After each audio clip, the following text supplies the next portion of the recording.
હું છું નિશા અને હું છું દિવ્યા. અમારા વિભાગ 3 માં આપનું હાર્દિક સ્વાગત છે. આજે અમે ગાય આધારિત ખેતી એક નવી સમજ, એક નવી દિશા પ્રોજેક્ટ લઈને આવ્યા છીએ. ઋગ્વેદમાં ગાયને વિશ્વની માતા કહેવામાં આવી છે. ગાય આધારિત કૃષિથી પાકેલું અન્ન દિવ્ય હોય છે. ગાય આપણી પ્રાકૃતિક ખેતીનો આધાર સ્તંભ છે. વિજ્ઞાને સાબિત કર્યું છે કે પાકને જરૂરી એવા 16 પોષક તત્વો માત્ર દેશી ગાયના છાણમાંથી મળી રહે છે. આપણી દેશી ગાયના 1 ગ્રામ છાણમાં 300 કરોડથી વધારે સૂક્ષ્મ જીવાણુઓ હોય છે. એક સંશોધન મુજબ ગૌમૂત્ર, ગોબર અને ખાટી છાશ કૃષિ પાકો માટે સંજીવની જડીબુટ્ટી છે. આપણને ગોબર મફતમાં જ મળે છે અને ગૌમૂત્ર પર પણ ક્યાંય ટેક્સ નથી. ગાયની ખાટી છાશ ખાતર તરીકે વાપરો તો ક્યાંય પોલીસ ફરિયાદ થતી નથી. એક તરફ ગાય માતા અને બીજી તરફ ધરતી માતા, વચ્ચે આપણે સૌ એમના સંતાન. આપણે તેમને એક તંતુની જેમ જોડવાના છે. તેના માટે જરૂરી છે સાચી સમજ અને સાચી દિશા.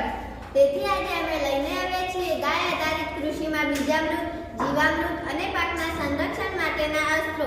તો સૌથી પહેલા બીજામૃત વિશે જાણીએ. જ્યારે આપણે મકાન બનાવીએ છીએ ત્યારે સૌથી વધારે ધ્યાન કોનું રાખીએ છીએ? કોને મજબૂત બનાવીએ છીએ? એના પાયાને. ખરું ને? કેમ કે જો પાયો મજબૂત હશે તો મકાન પણ મજબૂત જ બનશે. એવી જ રીતે સારું ઉત્પાદન લેવા માટે સારા બીજની જરૂર હોય છે. તે બીજ સારી રીતે અંકુરિત થતા હોવા જોઈએ અને રોગો સામે લડવા સક્ષમ હોવા જોઈએ. તો આવો જાણીએ બીજનો ઉપચાર કરવા માટેના સહાયક બીજામૃત વિશે. બીજામૃતને બધા જ પ્રકારના બીજો માટે વાપરી શકાય છે, જેમ કે શાકભાજીના બીજ, સોયાબીનના બીજ, મરચાના રોપાઓ માટે એટલે કે રોપાઓ માટે પણ વાપરી શકાય છે. બીજામૃત દ્વારા બીજોમાં અંકુરણ જલ્દી થાય છે, તેમજ 100% બીજમાંથી 90% બીજ અંકુરિત થાય છે. મતલબ કે 100 ગ્રામ બીજ વાવતા હતા ત્યારે 50 ગ્રામ બીજ જ અંકુરિત થતા હતા. એને બદલે બીજામૃત વાપરવાથી 90 ગ્રામ બીજ અંકુરિત થાય છે. આથી ખેડૂતને ખૂબ જ ફાયદો થાય છે. બીજામૃતથી ઉપચાર કરેલા રોગને રોકતા રોગપ્રતિકારક શક્તિ વધી જાય છે અને તે રોગોથી બચી જાય છે. તો આવો જાણીએ બીજામૃત બનાવવાની રીત. બીજામૃત બનાવવું ખૂબ જ સરળ છે. તેને તેના નજીવા ખર્ચમાં ઘરે જ બનાવી શકાય છે. એના માટે સામગ્રી: દેશી ગાયનું છાણ 1 કિલોગ્રામ, ગૌમૂત્ર 1 લીટર, ચૂનો અથવા કળી ચૂનો 50 ગ્રામ, પાણી 4 લીટર, વડપીપળા કે ઝાડની નીચેની માટી અથવા ખેતરના શેઢાની માટી મુઠ્ઠીભર જોઈશે. દેશી ગાયના છાણમાં કરોડો બેક્ટેરિયા હોય છે, જે ખૂબ ફાયદાકારક હોય છે. ગૌમૂત્ર એન્ટિસેપ્ટિક જે એન્ટીફંગલ પણ છે. ગૌમૂત્ર એસિડિક હોય છે અને ચૂનો બેઝિક હોય છે. તેથી તેને બેલેન્સ કરવા માટે આપણે ચૂનો વાપરીએ છીએ. વડપીપળા કે ઝાડ નીચેની માટી પણ ખૂબ બેક્ટેરિયા હોય છે અને તે કેમિકલ રહિત હોય છે. બનાવવાની રીત: પ્લાસ્ટિકના ડ્રમમાં બધી સામગ્રી મિશ્ર કરો. આ મિશ્રણને છાંયડામાં મૂકી દો. દિવસમાં દરરોજ 2 વખત સવારે અને સાંજે ઘડિયાળની કાંટાની દિશામાં આ મિશ્રણને લાકડાના દંડાથી હલાવતા રહો. 24 કલાકમાં બીજામૃત તૈયાર. બીજને પ્લાસ્ટિકમાં પાથરો, તેના પર બીજામૃતનો થોડો થોડો છંટકાવ કરો. હવે આ બીજને છાંયડામાં સૂકો, પછી તે બીજની વાવણી કરો. પણ એટલું ધ્યાનમાં લેવાનું કે આ બીજામૃતનો ઉપયોગ 48 કલાકમાં કરી દેવો જોઈએ. ફાયદા: તમને આશ્ચર્ય થશે કે બીજામૃત દ્વારા ઉપચાર કરેલા બીજોથી ચમત્કારિક પરિણામ મળે છે. ધરતી આપણી માતા છે અને આપણે સૌ એમના સંતાન. માતા અને પુત્રના સંબંધનો પવિત્ર સેતુ એટલે પ્રાકૃતિક ખેતી. પ્રાકૃતિક ખેતીમાં ધરતીનું અમૃત એટલે જીવામૃત. જીવામૃત બનાવવું ખૂબ જ સરળ. તો આવો જાણીએ જીવામૃત બનાવવાની રીત. પ્રયોગો દ્વારા જાણવા મળે છે કે જીવામૃત વાપરવાથી ખેતીમાં ચમત્કારી પરિણામ મળે છે. જીવામૃત બનાવવું ખૂબ જ સરળ છે. કોઈ પણ ખેડૂત તેના ઘરમાં જ જીવામૃત બનાવી શકે છે. તો આવો શીખીએ પ્રવાહી જીવામૃત કેવી રીતે બનાવવું. એના માટે સામગ્રી: દેશી ગાયનું છાણ 1 કિલોગ્રામ, ગૌમૂત્ર 1 લીટર, કેમિકલ વગરનો દેશી ગોળ 200 ગ્રામ, ચણા અથવા કોઈ પણ કઠોળનો લોટ 200 ગ્રામ, પાણી 18 લીટર અને એક પ્લાસ્ટિકનું ડ્રમ. બનાવવાની રીત: પ્લાસ્ટિકના ડ્રમમાં બધી સામગ્રી મિશ્ર કરો. આ મિશ્રણને લાકડાના દંડાથી હલાવો. આ મિશ્રણને છાંયડામાં મૂકી કોથળાથી ઢાંકી દો. દિવસમાં દરરોજ 2 વખત સવારે અને સાંજે ઘડિયાળની કાંટાની દિશામાં લાકડાના દંડાથી આ મિશ્રણને હલાવતા રહો. 6 કે 7 દિવસમાં આ મિશ્રણ સડી જશે અને પ્રવાહી જીવામૃત તૈયાર થશે. આ જીવામૃતનો ઉપયોગ 12 દિવસમાં કરી દેવો જોઈએ. વાપરવાની રીત: ખેતરના સિંચાઈના પાણી સાથે આ જીવામૃતને વેવડાવો, જેથી તે પાણી સાથે ભળીને છોડ કે ઝાડના મૂળ સુધી પહોંચી જાય છે અને પાક ઉગ્યા પછી તેના પર સ્પ્રે તરીકે પણ વાપરી શકાય છે. ફાયદા: આની કોઈ આડઅસર નથી.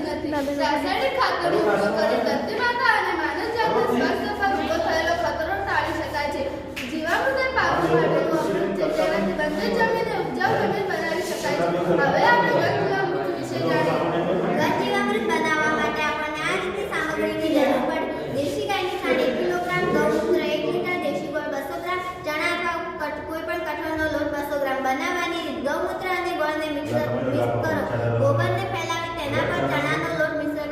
ગૌમૂત્ર અને ગોળના મિશ્રણને ધીમે ધીમે ઉમેરતા જે શીરા જેવું ઘટ્ટ મિશ્રણ બનાવો. તેના પર કોથળા ઢાંકી 2 દિવસ સુધી છાંયડામાં રાખો, જેથી બેક્ટેરિયા વૃદ્ધિ પામીને અસંખ્ય થઈ જશે. હવે એના લાડવા બનાવીને છાંયડામાં સૂકવી દો. 7 દિવસમાં આ લાડવા સુકાઈ જશે. આ લાડવાને લાકડાના દંડાથી કૂટીને બારીક બનાવો. આ બારીકને કોથળામાં ભરીને સંગ્રહ કરો. આ જીવામૃતને 6 મહિના સુધી વાપરી શકાય છે. વાપરવાની રીત: બીજની વાવણી વખતે છાણિયા ખાતર અને ઘન જીવામૃતને સરખા પ્રમાણમાં લઈ માટી સાથે ભેળવીને બીજ વાવો, અથવા ઘન જીવામૃતના લાડવા છોડ કે ઝાડના મૂળ પાસે રાખી શકો છો, જેથી તે છોડ કે ઝાડને પાણી આપવાથી ધીમે ધીમે માટીમાં ભળી જશે. ફાયદા: ઘન જીવામૃત વાપરવાથી રાસાયણિક ખેતીથી વધારે ઉત્પાદન લઈ શકાય છે. મિત્રો, આપણે જાણીએ છીએ કે જ્યારે ખેતરમાં કીટકો, મોટી જીવાતો કે ઈયળો આક્રમણ કરે ત્યારે ખેડૂતો મોંઘા રસાયણોનો ઉપયોગ કરે છે.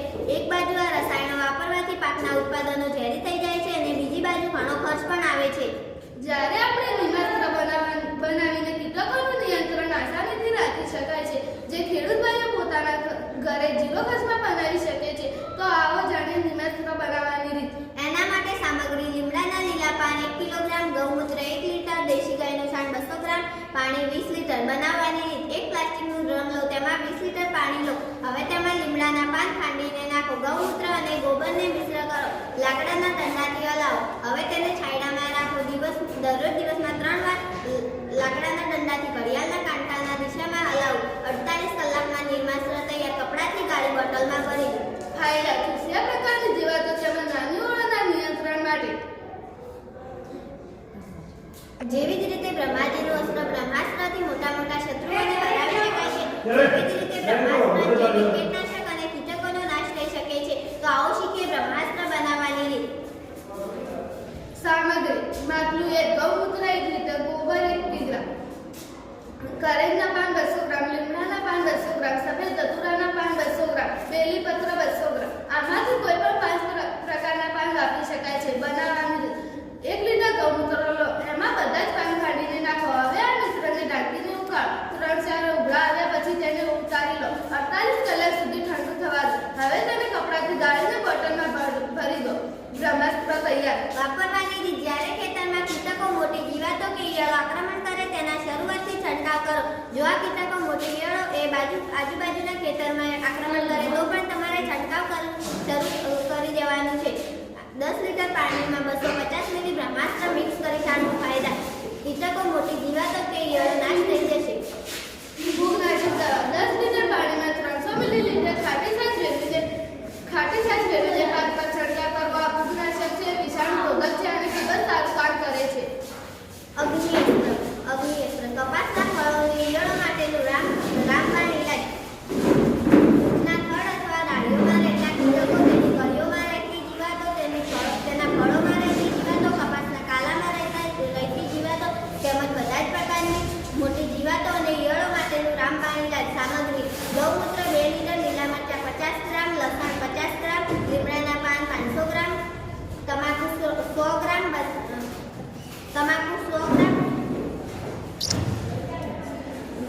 બનાવવાની રીત: એક મોટા પીપમાં આ બધી સામગ્રી મિશ્ર કરો. હવે તેને લાકડાના દંડાથી હલાવો. પછી 4-5 ઉભરા આવે ત્યાં સુધી ઉકાળો. 48 કલાક સુધી ઠંડુ થવા દો. પછી કપડાથી ગાળી બોટલમાં ભરી દો. વાપરવાની રીત: 15 લીટરના પંપમાં 100 લીટર પાણીમાં 2 લીટરના માપ પ્રમાણે મિક્સ કરી પાક પર છંટકાવ કરો. અજમાસ્ત્ર: ચૂસ્યા પ્રકારની જીવાતો તેમજ નાની ઓળાના નિયંત્રણ માટે. સામગ્રી: હળદર 200 ગ્રામ, અજમો 200 ગ્રામ, હિંગ 200 ગ્રામ, પાણી 6 લીટર. બનાવવાની રીત: 6 લીટર પાણીમાં ત્રણેય વસ્તુઓ મિક્સ કરો. આ મિશ્રણને ઢાંકીને ઉકાળો. પાણી જ્યાં સુધી અડધું બળી જાય ત્યાં સુધી ઉકાળો. પછી તેને કપડાથી ગાળીને બોટલમાં ભરી દો. વાપરવાની રીત: 250 મિલીલીટર અજમાસ્ત્ર અથવા 2 લીટર 500 મિલીલીટર ગૌમૂત્ર ભેળવીને પાક પર છંટકાવ કરો. 10 પરની આયુર્વેદિક દવા: ચૂસ્યા પ્રકારની જીવાતો તેમજ નાની ઓળાના નિયંત્રણ માટે. સામગ્રી: પાણી 200 લીટર, ગૌમૂત્ર 10 લીટર, ગોબર 2 કિગ્રા, હળદર 500 ગ્રામ, આદુની પેસ્ટ 500 ગ્રામ, ખાવાની તમાકુનો પાવડર 1 કિગ્રા, લસણની ચટણી 500 ગ્રામ, લીમડાના ઝાડની નાની ડાળીઓ 2 કિગ્રા, કરેજના પાન 2 કિગ્રા, એરંડાના પાન 2 કિગ્રા, ધતુરાના પાન 2 કિગ્રા, દેશી બાવળના પાન 2 કિગ્રા, દેશી કારેલાના પાન 2 કિગ્રા, જામફળના પાન 2 કિગ્રા, સીતાફળના પાન 2 કિગ્રા, આંબાના પાન 2 કિગ્રા. આમાંથી કોઈ પણ 10 પ્રકારના પાન વાપરી શકાય છે. પ્રથમ 5 ફરજિયાત લેવાની છે. બનાવવાની રીત: એક પીઠમાં બધી સામગ્રી મિક્સ કરી દરરોજ દિવસમાં 2 વખત ઘડિયાળના કાંટાની દિશામાં હલાવવું. હવે આ મિશ્રણને છાંયડામાં રાખવું. પાણી તેમજ તડકાથી બચાવવું. 40 દિવસમાં આ મિશ્રણ સડીને આ દવા